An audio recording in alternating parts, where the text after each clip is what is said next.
Colorado shooting suspect James Holmes appeared sedated in court today, but no one has confirmed his mental health status or history. However, a recent study by the Secret Service says mass killers don't typically snap. They plan. To talk about the issue is Wendy Patrick, SDSU School of Business, former trial attorney and co-author of the revised bestseller Reading People, and David Peters. He's a licensed family psychotherapist with a private practice in Mission Valley. Thank you both for being here. Wendy, in your book, you say you can read people. What is your first reading or impression of James Holmes? I wish I had more to work with. I think that's what a lot of people are saying, is we've got some very interesting video footage when he was 18 where he doesn't look that unnatural. He looks pretty normal. Then we've got what's been described as an incredibly creepy voicemail message on his answering machine. So there's these 2 points in time. We want to know more about what happened in the interim. What was he doing? What did he look like? Who were his friends, if he had any? Right. If he wasn't so socially withdrawn. It would be also great to have a social media presence to work with. We still haven't found that, if it exists. So right now what we're struggling with is the absence of information that perhaps would have allowed us to read red flags that would have been there in the last couple of years. Yeah, and no baseline, no comparison. David, a lot of people are trying to make sense of this. Hindsight is 2020. People are tossing out mental health terms, things like schizophrenia. What is schizophrenia briefly, and is this typical behavior of a schizophrenic? Well, we should say, of course, at the beginning, we don't know much more than we do know, and so it could be a number of different things. But if it was a mental illness, we should note the majority of people with severe mental illnesses are victims of crime. They're not perpetrators of crime.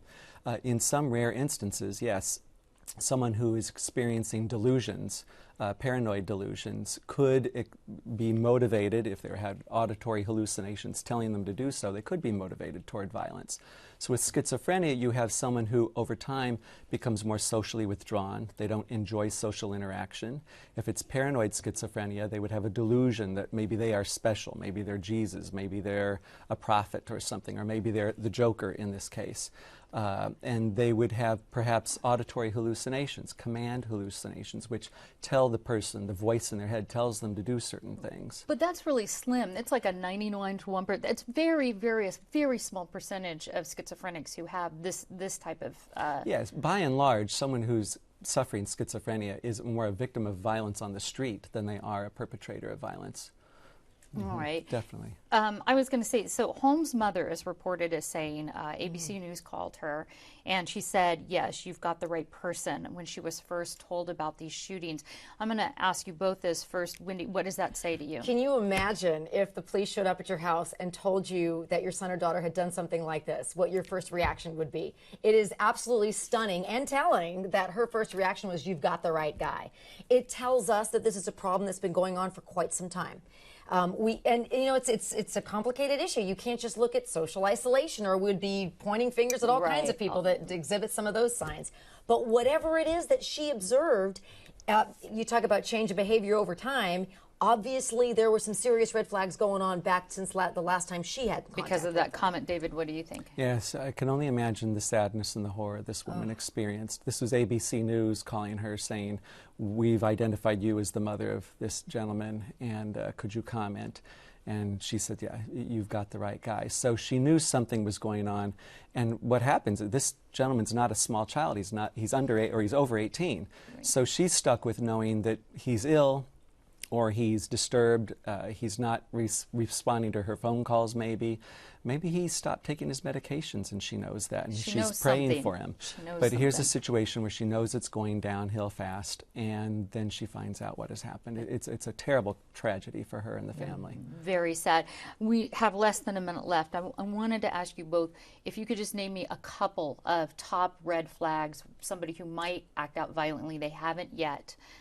What to be watching out for, and let's start with you, Wendy. You know, one of the things that you've heard a lot of people telling, I know David will probably agree with this, but you want to look at the way somebody's been treated in the past and how they respond to it. You know, humiliation, as David's pointed out, things that actually wear on someone over time. Because obviously this kid didn't snap. He planned this for so men. bullying, things like that. How about you, David? What would you say is a major red flag? In some cases, such as the school shootings we've seen, people, young kids being bullied repeatedly and humiliated repeatedly, if they begin to socially withdraw or make threats, that would be a big red flag. In this case, if someone has a delusion about being special or about being a character in a movie, especially a violent character, or if someone who is acting this peculiarly, using strange speech, begins to verbalize threats or verbalize a fantasy of violence, that would definitely be a red flag we'd want to look for and get them help. All right, unfortunately, I wish we could talk more. We have to stop. If that happens, help them get some help. So Wendy and David, thank you both for being here. Thank you. It's good to be here.